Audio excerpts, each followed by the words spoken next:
Prej 9 vitesh çdo tetor 54 vjeçare Rita Kastrati nga Kuksi vishet me rroba roz.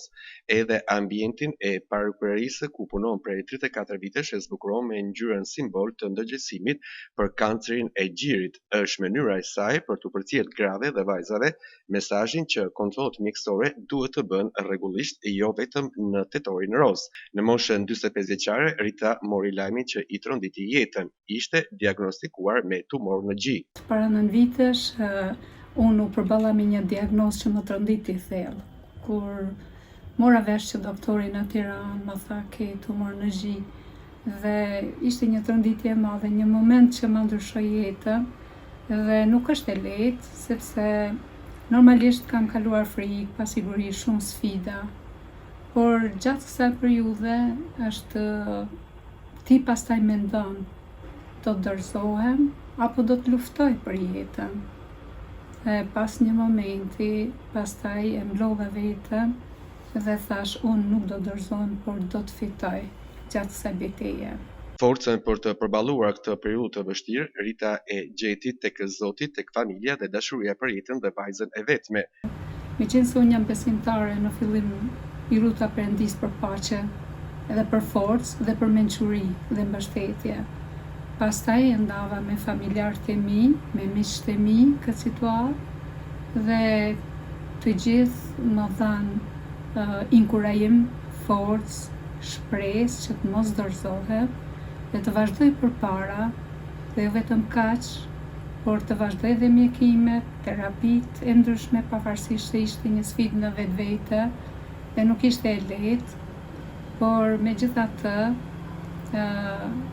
këtu kam marrë një forcë për te normale, s'mund të them, dhe vetëm kur kam medituar në lidhje me motivin përse jetoj, jo vetëm pa diskutim besimit e Zotit, por edhe dashuria për vajzën time të vetme, edhe për dashurinë që kam për familjarët, për miqt, sepse ata të gjithë më shikonin me sy edhe më afronin gjithmonë dashuri që të mos dorëzohem.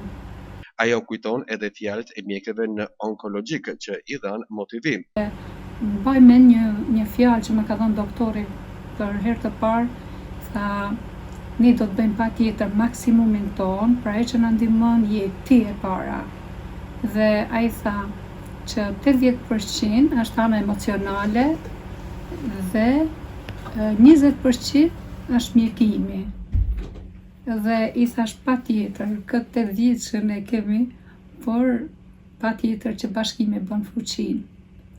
Dhe pastaj kam vazhduar, domethënë duke i bërë kemoterapitë, ishte një sfidë sepse kur doktori të thotë që do të kesh ndryshime në trupin fizik nga flokë që do të bien, nuk është e lehtë paraqitja, por megjithatë e pranova dhe këtë sfidë nuk ka problem dhe pastaj flokët u rritën e gjërat e tjera vazhduan, ndryshuan, domethënë pasi mbarova këto.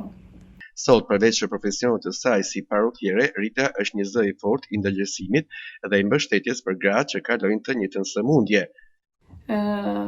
Gjitha vajzat, gratë, edhe nënat, ju lutem që të mos dorëzohen gjatë kësaj beteje, por të vazhdojnë ta shikojnë me optimizëm të ardhmen, sepse ka një shpresë shumë të madhe dhe të gëzueshme. Jo vetëm sot që do t'i përballojmë këto situata, por e ardhmja është e lumtur. Dhe kam dëshirë që t'ju them përsëri, nuk mos t'jetë vetëm tetori roz thjesht që t'i kujtojmë vetes të gjëra, por çdo ditë të vitit që ta gëzojmë jetën, të gëzojmë me miqt, me familjarët dhe të gëzojmë me shpresën për të ardhmen dhe të kujdesem për shëndetin e tyre, të bëjnë kontrollet, mos të harrojnë asnjëherë, mos neglizhojnë, por të vazhdojnë dhe të mos dorëzohen. Në tetorin roz, Rita Kastrati është shembulli më i bukur se kur dashuria për jetën bashkohet me besimin dhe pozitivitetin, çdo betejë mund të fitohet.